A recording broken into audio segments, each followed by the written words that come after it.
Salut à toi et bienvenue sur la chaîne Lauragraphie. Aujourd'hui, je vais partir à la rencontre d'une passante dans la rue pour explorer sa perspective sur la photographie. Dans un monde qui est constamment en mouvement, la photographie permet de figer des instants, de raconter des histoires et de capturer des émotions. Grâce à cette personne, vous allez pouvoir découvrir comment elle explore cet art si fascinant. Je vous laisse donc avec cette entrevue et nous on se retrouve à la fin de la vidéo pour la conclusion.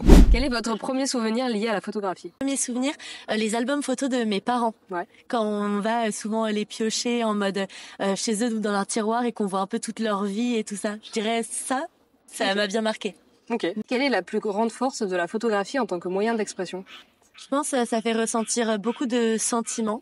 Et c'est quelque chose où on peut partager son univers, faire cogiter les gens. Donc je dirais que la photo, ça fait beaucoup ressentir les sentiments et c'est souvent aussi artistique. Ouais. Donc c'est inspirant. Ok. Quel type de photographie t'attire le plus et pourquoi? J'adore les portraits. Parce que j'adore voir les expressions des gens, comment c'est mis en scène, comment ils arrivent à sublimer une personne. Et sinon, plutôt le côté des façades, tout ce qui est architecture aussi, ça j'aime beaucoup. Ok.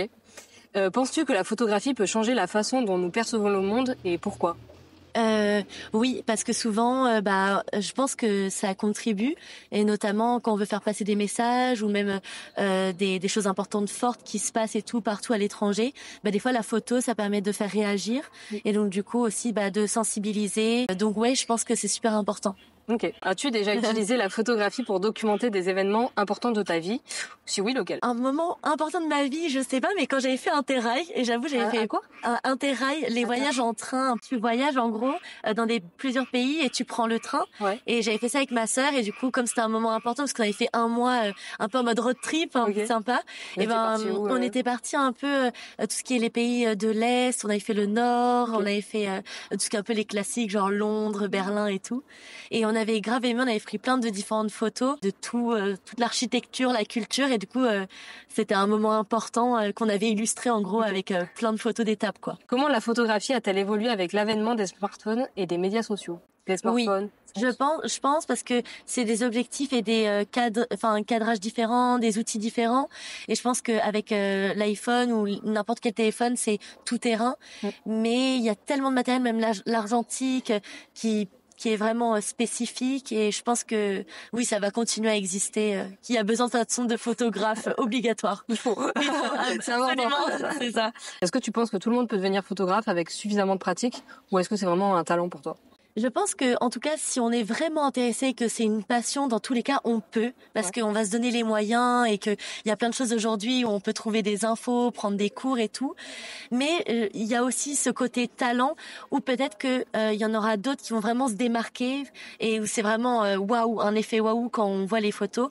Mais je pense que quand même, si on est super motivé, on peut réussir à se former et à devenir un bon photographe. Ok. Et du coup, quel conseil donnerais-tu à quelqu'un qui a envie de se lancer dans la photographie? Je dirais, en tout cas, d'y aller à fond, de suivre beaucoup plein d'autres personnes. Souvent, quand on suit, qu'on voit le taf en gros de plein d'autres photographes ou vidéastes, on peut avoir plein d'idées. Et après, peut-être, si on peut suivre des formations ou même si c'est des tutos gratuits au début, mais en tout cas, d'aller chercher l'info un peu partout sur plein de canaux et de s'entourer aussi des gens qui aiment bien. Au moins, c'est plus facile. Et pratiquer aussi. Ouais, bien sûr. Quel conseil tu donnerais, par exemple, à quelqu'un qui a envie de pratiquer la photo, mais qui en a marre, par exemple, de photographier ses amis, sa famille? Avec les réseaux sociaux aujourd'hui, peut-être faire, commencer par peut-être du contenu ou des réels, avec déjà sa famille, et peut-être comme ça aller gratter des gens qu'on connaît pas ailleurs, ou aller peut-être à des salons, et peut-être faire des collaborations. Se renseigner un peu à ce qu'il y a ailleurs que la famille, quoi, peut-être. Selon toi, quel est le pouvoir émotionnel de la photographie? Est-ce que tu as une photo en particulier qui t'a marqué émotionnellement? Du coup, pouvoir émotionnel, ça, super fort. Comme ça dégage beaucoup de sentiments, etc. Une photo qui m'avait grave marqué, c'était, alors je sais plus exactement le contexte, mais c'était un couple, deux personnes qui s'embrassaient dans un moment un peu chaotique de manifestation. Ouais. Je crois que, je sais pas si tu vois. Avec un char ou un truc comme ça. Exactement. Mais en gros, un couple, et même ils sont à terre, ils sont allongés, et ils s'embrassent, et c'est un peu un mood de manifestation, et tout ça, ça m'avait beaucoup marqué cette photo. Ouais. Et après, il y a les photos de ma sœur, elle est trop forte. On lui fait un petit clin d'œil. Si elle passe par la vidéo. Si elle passe par la vidéo, elle se reconnaîtra. Qu'est-ce que tu penses des photographes de rue? Je trouve ça trop courageux. Genre, c'est le truc, que j'oserais jamais, mais je trouve ça cool parce que moi, ils sont sur le terrain et tout direct. Et justement, ça met en pratique. Ouais, ça met en pratique et tout, donc je trouve ça trop cool. C'est quoi pour toi un bon photographe? Peut-être la personne qui arrive à gérer tout son appareil, au bon moment, au bon endroit pour avoir la bonne lumière et le bon cadre. Okay. Ça trop dur déjà de réunir tous les trucs. C'est quoi pour toi un mauvais photographe? Je sais pas s'il y a de mauvais photographes, mais peut-être pour moi la personne elle va pas forcément catcher ma vibe ou mon truc et je vais pas être trop sensible à son style, ouais, peut-être plus. Mauvais, je sais pas, peut-être plus par rapport au client s'il a pas respecté le brief en mode bon, mais sinon voilà, j'avais plus qui m'a pas catché moi, peut-être. Okay. Pourquoi selon toi on met souvent le dessin et la photographie en comparaison?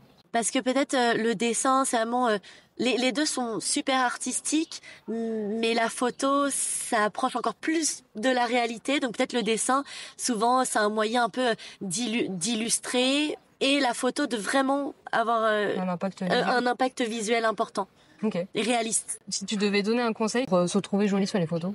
Peut-être être dans une posture ou une tenue ou quoi, là où on se sent à l'aise, déjà nous-mêmes. Et là, déjà, c'est bien. Est-ce que toi, tu te trouves jolie sur les photos? Alors franchement, ça dépend. À chaque fois non, des fois non, pas du tout. Et des fois, je me dis why not et tout, c'est pas mal. Ouais, ça dépend vraiment. Ouais. Comment toi tu te trouves à ce Et en moment-là, général, c'est quand on veut absolument une photo, c'est toujours le moment où on est horrible. Voilà, c'est ça. Ouais. C'est souvent les moments où on s'attend le moins qui sont les plus belles photos. C'est exact. Et voilà, c'est la fin de cette vidéo. Merci à cette passante de nous avoir confié sa vision sur la photographie. J'espère qu'elle vous aura plu. N'hésitez pas à me dire ce que vous pensez vous de la photographie dans les commentaires. Pensez à liker, à commenter et à partager. Et on se dit à bientôt pour de nouvelles aventures.